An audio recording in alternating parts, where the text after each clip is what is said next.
Shalom, brethren. In the book of 2 Corinthians 12 and verse 9, Paul writes, and he says, God said to him, my grace is sufficient. My grace is sufficient for you, for my strength is made perfect in weakness. Paul had gone through the season where he had a thorn in his flesh, and God did not take it out until God said, my grace is sufficient for you. Listen, do you know that as a Christian, you are your strongest when outwardly you look weak? You are the strongest when Satan thinks that he has really destroyed you to your core. You are the strongest when Satan thinks that he's taken away everything that he thought you had, what he saw you had.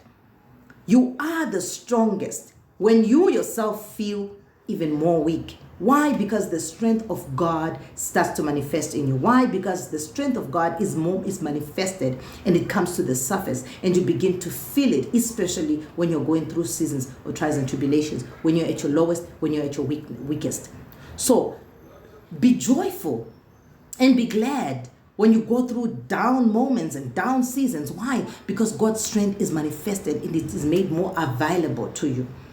In the book of Timothy, he says that God is faithful even when we are faithless, because he cannot deny himself, because his name is faithful. So even when you're faithless, God is going to remain faithful. Don't be discouraged and don't fear what the enemy says, because when you're weak, you are strong. You are strong because God's strength is made perfect in your seasons of weakness. God bless you. Shalom.